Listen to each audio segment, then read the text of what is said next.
যারা মাল্টিপারপাসের জন্য কাজ করতে চাচ্ছেন। হ্যালো ভিউয়ার্স, আসসালামু আলাইকুম। আজকে আপনাদের খুবই ইম্পর্টেন্ট ভিডিওটি, এবং আপনারা কম্পিউটার একটি মনিটর দিয়ে এখানে দেখতে পাচ্ছেন 4টি ডিসপ্লে আমার হয়েছে। একটা কম্পিউটার আমি 4টে ডিসপ্লে করেছি, এবং এই 4টে ডিসপ্লে দিয়ে আমি 4 রকমের কাজ করতে পারবো। যেমন আমার এই এখানে দেখতে পাচ্ছেন যে এখানে আমার একটি মনিটরের 4টি ডিসপ্লে, এবং আপনাদের যদি আমি একটু সামনে আগাইয়ে দেখাই,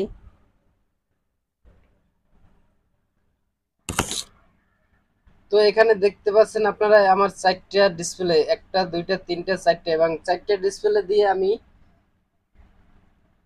ইউটিউব, ফেসবুক এবং ইনস্টাগ্রাম এবং ভিডিও এডিটর করি শুধু একটা মনিটর দিয়ে। তো এই বিষয়, তো এটা আপনারা কিভাবে করবেন সেই বিষয়ে আপনাদের দেখাবো। তো আপনারা কিন্তু একটা মনিটর দিয়ে সব কাজ করতে পারেন। তো ভিডিওটি ধৈর্য সহকারে আপনারা দেখতে থাকুন এবং ভিডিওটি শেষ পর্যন্ত দেখবেন, তাহলে বুঝতে পারবেন কিভাবে আপনারা একটা মনিটর আপনার 4টে ডিসপ্লে বানিয়ে 4 রকমের কাজ করতে পারবেন। এখানে দেখুন, এই যে আপনারা করতে পারবেন এবং আপনারা করে আপনারা কাজ করতে পারবেন। তো ভিডিওটি ধৈর্য সহকারে দেখুন এবং ভিডিওতে একটি লাইক করে দেবেন এবং শেয়ার করে আপনাদের কারণে যাতে আপনাদের বন্ধুরা দেখতে পারে। যারা এই শাহেন টেক চ্যানেলটি এখনো সাবস্ক্রাইব করেন না, তারা অবশ্যই সাবস্ক্রাইব করবেন।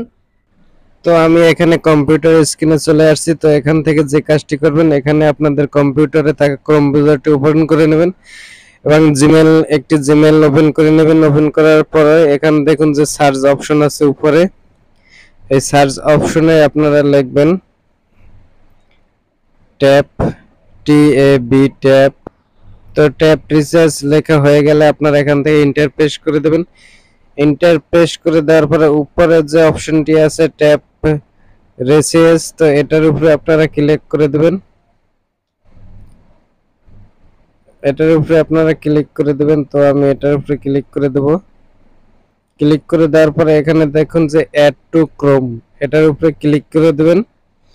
ক্লিক করে দেওয়ার পরে এখানে দেখুন অ্যাড লেখা আসবে, এটার উপরে ক্লিক করে দেবেন। ক্লিক করে দেওয়ার পরে আপনাদের কাজটি কিন্তু অলরেডি শেষ। এখন যে কাজটি করবেন, উপরে দেখুন যে ডান সাইডে উপরে আপনাদের একটি অপশন আছে, উপরে ডান সাইডে এটার উপরে আপনারা ক্লিক করে নিচে দেখুন যে ট্যাপ রিচার্জ একটি অপশন এসেছে, এটার নিচে এটার উপরে আপনারা ক্লিক করে দেবেন। তো এখানে দেখুন ট্যাপ রিচার্জ, এটার উপর ক্লিক করে দেবেন। তারপরে এখানে ক্লিক করে দিবেন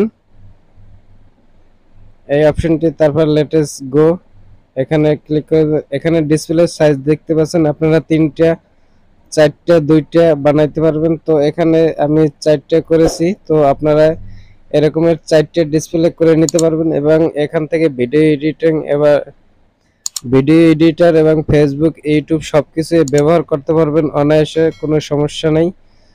তো আপনাদের কাছে যদি ভিডিওটি ভালো লাগে তাহলে ভিডিওতে অবশ্যই একটি লাইক করে দেবেন এবং শেয়ার করে আপনাদের বন্ধুদের দেখার সুযোগ করে দেবেন। তো ভিডিওটি শেষ পর্যন্ত দেখার জন্য সবাইকে অসংখ্য ধন্যবাদ, এবং এই শাহেন টেক চ্যানেলটি অবশ্যই সাবস্ক্রাইব করে দেবেন এবং পাশে থাকা বেল আইকনটি অন করে দেবেন। সবাইকে অসংখ্য ধন্যবাদ।